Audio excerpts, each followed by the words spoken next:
Hi and welcome back. If it's your first time here, my name is Nature. Thank you for joining me. Thank you for sharing your time and your energy with me, and I hope that you stick around. So, we are going to get straight into it, but first, a disclaimer. I'm not a psychologist, I'm not a therapist, I am not a dietitian, I'm not a nutritionist, I'm not a personal trainer, I'm not anything or anyone where I have any legal right to give you any information about your health and your wellness. So please do your own research, go and consult your doctor, do all of that good stuff. Do not come to me and try to blame me if stuff doesn't work out your way. I'm simply sharing things that have worked for me, and some things that I haven't tried, to be honest, but that I believe in and will be trying. So I'm not going to ever give any advice that I wouldn't do myself or that I haven't already done myself, and that is my disclaimer. So please bear that in mind. I'm really starting with the basics here, and I know it might be boring for some people. Some of the things I'm going to share may be really, really obvious to you, especially if you are a naturally organized person. But I know that they are not so obvious to lots of people, and especially if you're neurodivergent like me, this might have been things that you discovered later in life or still haven't discovered. And so I just really want to start from the very, very beginning, and we will definitely get more, in depth the further we go. I know that we would all love to just swallow a magic pill and then you feel transformed and you're happier and you're healthier and you are full of energy, and we'd all love that. But it's not gonna happen. It's not realistic. So yeah, but what is true and what is realistic is there is more of like a magic vitamin. It's something that you need to practice every single day and you will 100% see results. Consistency is the magic trick that I swear by for literally every single thing in life. Literally, okay? So I know a lot of the stuff we're going to discuss is boring. Just stick with me. Think of the end goal. The very, very first thing that I would suggest you do if you're looking to change your life is to invest in a journal or a diary that is just dedicated to your wellness. I got mine from Typo. I really like it. It's very detailed. It's got like the month, calendars, a little segment for your budget, daily planning, cute little inspirational quotes. This is not a sponsored ad. Why would it be? I've just started this channel. I just genuinely really like it and would definitely suggest it if anybody is interested. However, you obviously do not need to buy some fancy journal or diary. You could use whatever notebook or whatever you've got laying around your house. You could even just pin some papers together. Literally, it does not matter as long as you dedicate yourself to tracking your progress. Now, this can feel very, very mundane to just be like writing things, tracking things that seem pretty boring, but it's so important to notice changes in your emotions, in your energy levels, in so many different things that you may not be aware of on a day-to-day basis because life be lifing. We're busy. There's a lot going on. Sometimes we are not mindful enough to keep track of certain things that are going on. So really encourage you to get a diary. It will be really, really helpful. Once you have your diary, I would suggest dividing your year into quarterlies. Now, a year is a very long period of time. It may not feel like it or seem like it, especially for me. Sometimes it can feel like the years just whiz by, but I know a lot of you will be able to relate to New Year's resolutions, right? You make New Year's resolutions, you're so passionate, you're revved up, you're ready to go. And then come, I don't know, March, April, you fall off. You don't really care anymore. You've forgotten what they were. You're just, meh. So that was a lie. Not really feeling it anymore. And this is normal. I think it happens to a lot of people, dare I say, most people. And because a year is a long period of time, it can feel daunting to set these goals, whereas you can almost trick your brain into thinking, well, I mean, I can do that for 3 months. 3 months isn't a long amount of time, and just focus on that short period of time and reassess every 3 months. That's something that has really helped me. And I think if you are someone who struggles from time blindness, this will really help you a lot as well. Now, I'm talking about tracking your progress, but what exactly are we tracking? The things that I would suggest that you track is your diet, your water intake, your sleep, your energy levels, and your mood or emotional state. Those are the 5 things that I would encourage you to track, and I'll get into why in a little bit. But I'm not suggesting that you spend an hour every day writing down exactly how you feel, what you've eaten, tracking your calories, anything like that. That's pretty intense. I certainly don't do that. But you can keep it really simple. What I personally do is I just use smiley faces. If I feel good, if I feel energetic, I'm in a pretty good mood, smiley face. And then obviously I use a sad one if I've not succeeded at those goals or I'm not feeling great. And I use one with just a straight line, like an average one on an average day where it's kind of an in-between. Now, why is this important? Why do we need to do it? And let's get more into those specific 5 things. I call this finding your foundation. And I think that it's good if you're trying to transform your life or change your life for the better to dedicate your first quarterly to finding your foundation. Finding your foundation essentially means figuring out who you are without any external influence. I'm not talking about influence from your friends, your family members, the media, whatever, even though those things are very important too. But I mean, generally your body and your physical form and how that affects your mental health. I know from firsthand experience how disheartening and invalidating it can feel to have someone tell you that what you're going through and what you're feeling isn't real and you just need to do this. I've experienced that, like, oh, I'm depressed. No, you're not. You're just not exercising enough. Or like, oh, I feel so anxious. You just drink too much coffee. Like, I get it. It's really, really invalidating. And quite frankly, it's okay. So I'm certainly not doing that. And I take mental health issues very, very seriously. However, I do think it's really, really important to, as I call it, find your foundation and know what things may be influencing you so that you've got a really, really great grasp of what things are easily resolvable, what things will take a lot more time and effort, and exactly how to go about fixing those things. So the point of finding your foundation is to rule out things that could possibly be causing you mental distress. Through the process of elimination, you just remove certain things. You're like, it's not that, it's not that, it's not that. And maybe that will help you figure out exactly what it is, or at least guide you in the right direction. So let's start talking about water intake. This one is obvious. We all know that we are supposed to drink water every single day. I'm not going to tell you how much water you should be drinking because it's completely individual and unique to each of us. It's very easy to just go on Google and find out what you specifically should be drinking. I will also put a link below that talks about some of the effects of water that may not be so obvious. Some of the effects of water, some of the effects of not drinking water that may not be as obvious, but there are certain symptoms of dehydration like loss of energy and irritability that of course sound like symptoms of sadness, depression, and other things that are more mental than physical. So water would be the number one thing to improve on and start tracking in your wellness diary. The second thing that you would be tracking is your diet. We have known for centuries and centuries and centuries that what you eat affects not just your body, but your mind, your mental state, your energy levels, all of this stuff. There is a study that has recently been released, and I know there's hundreds and hundreds of studies of the connection of diet and mental health. They're endless, but there's one that is very, very recent, and it is, I believe, the largest analysis of depression and the gut microbiome. It was released in December 2021. I will link it below, or at least an article about it, so that you can read about it.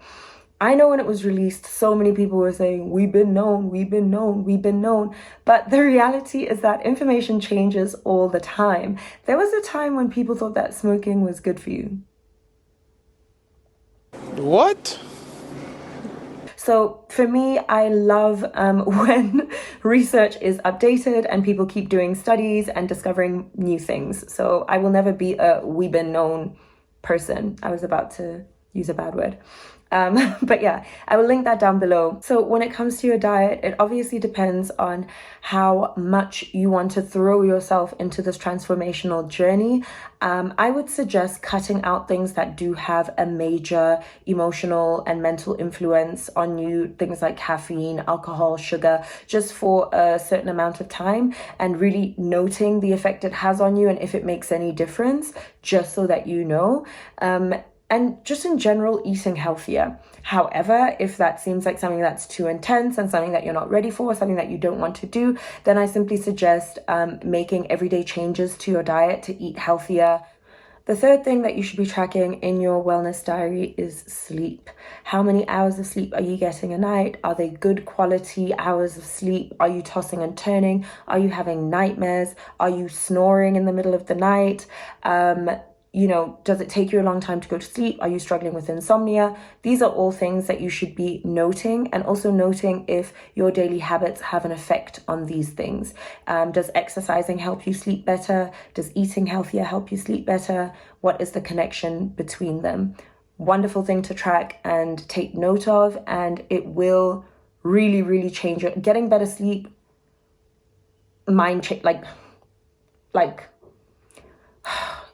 There's a lot of great research on sleep and the effects of not getting enough sleep and not getting good quality sleep. I will link a study below.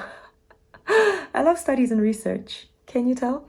I will link a study below of someone who documented their experience with not sleeping and how they felt on a daily basis. And genuinely, it can be very, very emotionally and mentally jarring to not be getting enough sleep and to not be getting good quality sleep. And it does definitely, without a doubt, affect your mental health and well-being. So that's something really important to track and to try and get on top of and make sure that you're getting really good quality sleep. The fourth thing to track is your daily energy levels and what is affecting them. So track not only how you feel, but how do certain things make you feel. If you're drinking coffee as a way to start your day and boost yourself, but then hours later you have a major downer after doing so, note that and be aware of it. If you're a woman, for example, how does your menstrual cycle affect your energy levels, and when and where, around your cycle? Does exercising affect your energy levels? Try to figure out the things that make you feel good and give you good energy throughout the day. Who doesn't want to just wake up feeling well rested and have energy that lasts them throughout the whole day? It's the dream. You may need to take an afternoon nap or figure out a power nap situation throughout your day. That really works well for some people. For me personally, it does not, because it takes me like an hour or two to readjust to existing when I wake up. So if I take a nap, no matter how long or short, I just lose way too much time in my day. So it doesn't work for me, but I know it works for so many other people. But try to track and figure out what really, really works for you. The fifth thing that you should be tracking in your wellness diary is your emotional state. This one is really important. How do you feel throughout the day? Are you in a good mood? Are you in a bad mood? Are you just in an average mood? It's great to track those things and figure out what is affecting those things. If you're tracking all 5 of these things at the same time, it will be really easy for you to see that, on the days where I didn't sleep well, I was in a bad mood. On the days where I had drunk alcohol the night before, I had very low energy levels, or I felt depressed the next day. On the days that, whatever it may be for you, and it may be the tiniest thing that you do not even realize. It could be something so small that you're overlooking it on a daily basis because you don't even think about it. I know that this all sounds like it's a lot of work. Like I say, nobody wants to be journaling for hours a day about things that are so mundane and kind of boring. But I suggest just finding the easiest way for you to do it. As I said, I use smiley faces. It takes me, no exaggeration, 2 minutes to do it for all 5 things, to just quickly track them for my day. Sometimes I skip days, especially now that I think I've already established what I know is good for me and not good for me. I don't spend as much time on it anymore. But when I did this for the first time, I really, really dedicated myself to it. I actually set a timer on my phone for every evening, and I would sit down and do it as part of my daily routine. So if you're just starting out and this is something you've never done before, I definitely would suggest that you do that. It takes 2 minutes a day. And once you get into the habit of it, honestly, you don't even think about it. It just becomes so natural and normal to do. And it will feel so good to figure out the things that are having a negative effect on you and know exactly how to go about changing them and altering them or removing them from your routine or whatever it is that you feel you need to do to just feel happier and healthier. That's it. That is how to get started. I hope that you all dedicate your quarterly to exercising more, drinking more water, figuring out your sleep routine and doing it better, working out your energy levels to boost your energy levels in a natural way, and also tracking your emotional state. 5 things. And I think you're going to feel a lot better. We're going to deep dive into some of these things as we keep going. And also there's so much more to come. If you're really dedicated to changing your life and transforming your life this year, I really hope you stick around. It will be worth it. And just so you guys know, I'm actually a month, 6 weeks ahead of you at all times. So this is stuff that I already started and I am testing it. I am being my own guinea pig to make sure that I am not suggesting anything that may be harmful. So yeah, I'm testing it on myself. It's working. I feel good. I feel great. And I'm suggesting it because I do genuinely believe it works. And it may not work for you, but it might as well. There's literally no harm in trying. So I really hope that this does help you. So this is just a bit of a bonus because it's not directly related to anything I've been talking about, but I find it very interesting and I'm going to link it below in case you find it interesting as well.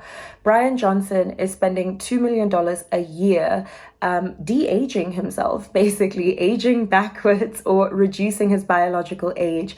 I believe that in the space of 7 months, they were successfully able to age him backwards by about 5 years. And they're doing different tests on various parts of his bodies. He only has one body as far as I know, but they're doing various tests on different parts of his body to figure out what age they are. And it's absolutely fascinating to me. Obviously, I do not have $2 million to do the same process, but I think that it is fascinating to know that if we had the means and if we wanted to, we could successfully change our biological age and fix certain things about us and be healthier. So again, I don't have $2 million. I don't think you have the facilities for that, big man. But I think that you don't need $2 million. It's never too late to start. By just small changes in your everyday life, you really can feel better and transform your physical health and your mental health and just lead a happier, overall healthier life. So yeah, why wouldn't you want to do that? So that's it. Like I said at the beginning of the video, this may seem very basic, but we're starting at the beginning. So that means starting with the basics. I promise that things will get way more interesting and in-depth the further we go, especially as we start moving away from the physical and more into the mental, which I cannot wait to get into. But for now, let's begin there. If you do decide to get a wellness diary and start tracking your progress, please let me know if you start to notice any correlations between your physical health and your mental health. If you're willing to share, I would love to hear from you. You can reach me on Instagram, you can reach me here in my comments, reach me wherever you want, do not care, just excited to hear from you. If you're not already subscribed, please consider clicking the subscribe button and click the notification bell so that you know when I post. I will be posting weekly, although I haven't decided on a specific day yet. So good to click the notification bell so that you know when I've posted. And leave a comment down below. Let me know if you've ever tried tracking your progress before, if you've ever tried dividing your year into quarterlies, and if it's helped you or not. And that's it from me. I will see you guys again next week. Bye.